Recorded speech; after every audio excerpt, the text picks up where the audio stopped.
नमस्कार। मैं अभी मध्य प्रदेश के सबसे धार्मिक नगरी उज्जैन में मौजूद हूँ। कल ही मैं अपने परिवार और रिश्तेदार के कुछ सदस्यों के साथ यहाँ पहुँचा था और तब से इसी परिसर में मैं ठहरा हूँ। और ये जो परिसर है, जिस परिसर में मैं ठहरा हूँ उसे तिरुपति बालाजी धाम के नाम से जाना जाता है। इस मंदिर में भगवान वेंकटेश की मूर्ति विराजमान है और यहाँ पर बड़ी दूर दूर से लोग दर्शन पूजा करने के लिए यहाँ आते हैं। और जब से मैं यहाँ आया हूँ तब से लगातार लोगों की जो है तांता लगी हुई है दर्शन पूजा करने के लिए। हम लोग भी सुबह में स्नान ध्यान करके वहाँ पर दर्शन पूजन करने के बाद अभी अपने कमरे में मौजूद बैठा हुआ हूँ।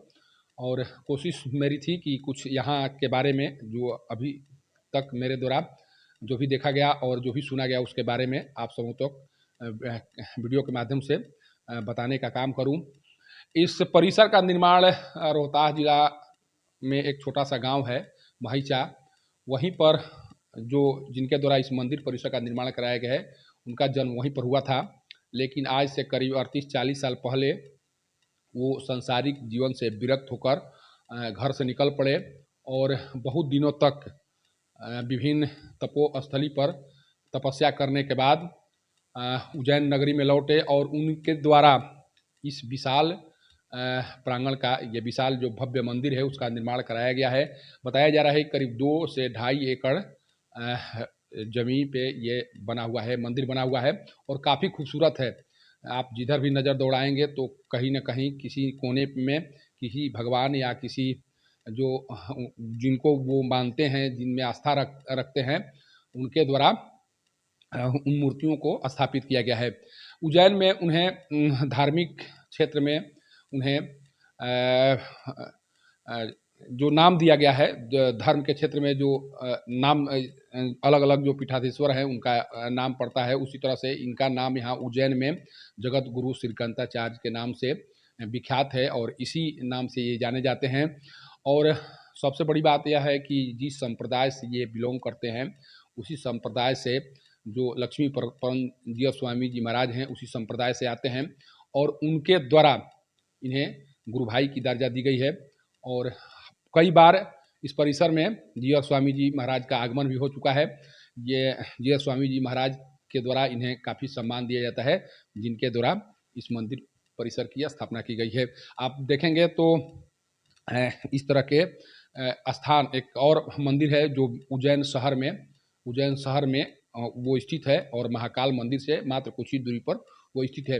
सोचिए कि यहाँ पर आकर घर से जब चले थे तो उनके हाथ में फूटी कौड़ी नहीं थी और वो घर से विरक्त होकर निकल गए और जब निकले तो उनके सामने उनका एक ही मकसद था कि किसी तरह से जिस रास्ते के लिए हम चल पड़े हैं उस रास्ते को एक ऐसे पड़ाव पर लेकर चलें जहाँ पर जाने के बाद लोग हम रहें या न रहें, हमें किसी न किसी रूप में याद करते रहे। और उसी मकसद को आज ये कामयाब कर चुके हैं जिस जगह पर हम लोग ठहरे हुए हैं।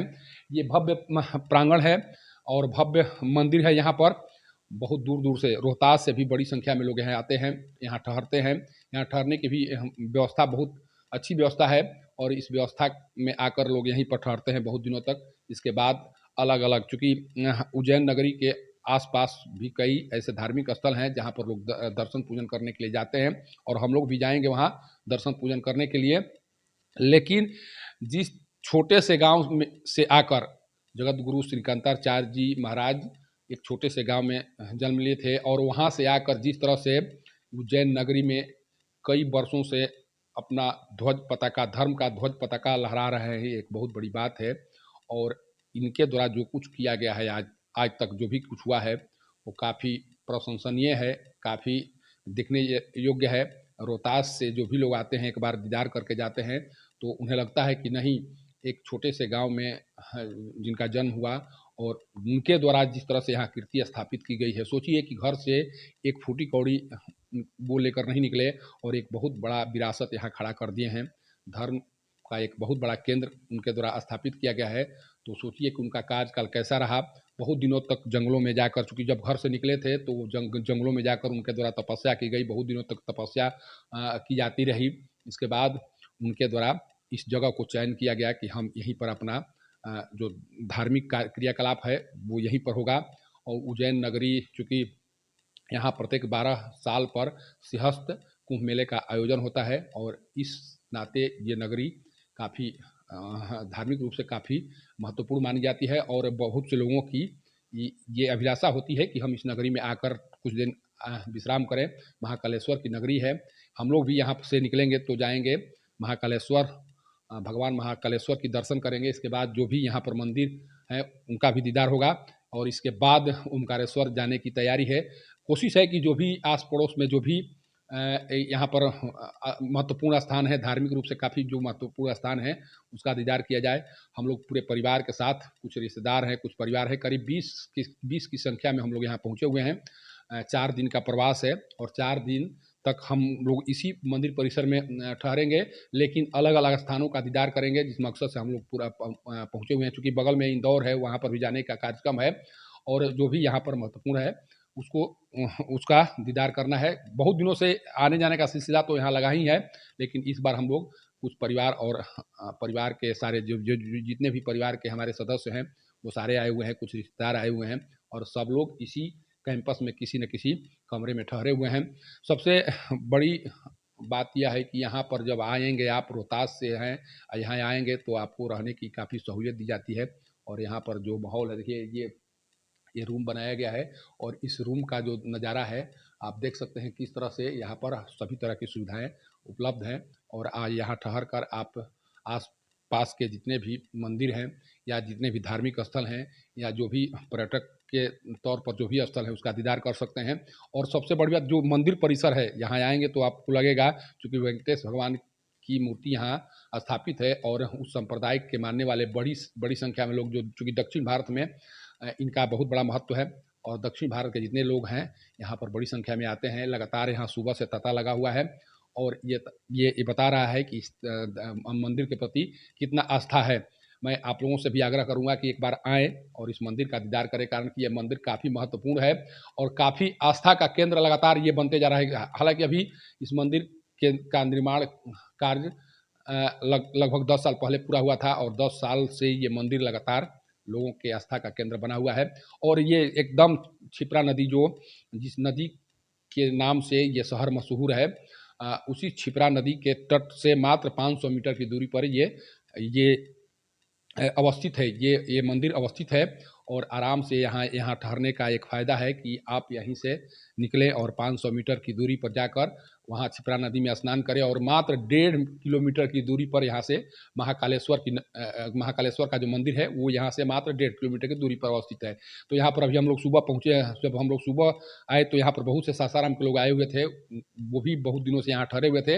आज सारे लोग इंदौर चले गए और वहाँ से ओमकारेश्वर उन लोगों को जाना था, इसलिए यहाँ से आज प्रस्थान कर गए। लेकिन मैं बताने की कोशिश कर रहा हूँ कि यहाँ पर भी आकर आप आराम से इन मंदिर परिसर में ठहर कर यहाँ के जितने भी खूबसूरत स्थान हैं या जो भी मंदिर हैं या जो भी यहाँ के दर्शनीय स्थान है उसका दीदार कर सकते हैं।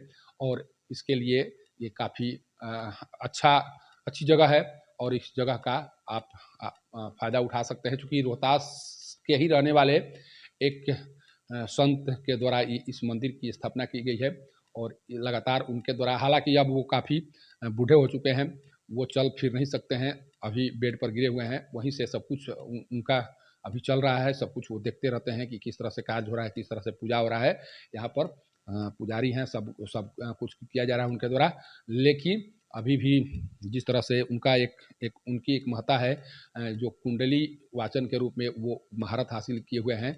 बहुत दूर दूर से लोग अपना कुंडली दिखाने के लिए यहाँ पर पहुँचते हैं, अपनी भाग्य रेखाओं को जानने के लिए यहाँ पहुँचते हैं और बाकायदा उनके द्वारा ये बताया जाता है, बहुत कुछ बताया जाता है। आपकी कुंडली को देखकर, आपके हाथ की रेखाओं को देखकर वो बहुत कुछ बता सकते हैं और ये कार्य उनके द्वारा किया जाता है।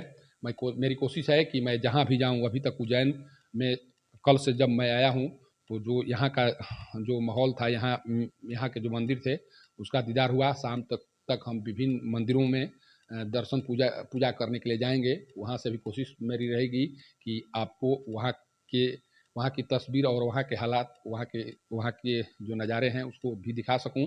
लेकिन तब तक से यहाँ की जो खूबसूरती है, यहाँ की जो मनोरम छटा है, यहाँ की जो महत्ता है, उसे हमारे इस फेसबुक पेज से आप वाकिफ़ हों, उसे समझें और देखें कि ये जगह कितना खूबसूरत है, और समय मिले तो यहाँ एक बार आने का कष्ट अवश्य करें। तिरुपति बाला धाम से पब्लिक न्यूज़ के लिए सत्येंद्र चौबे की रिपोर्ट।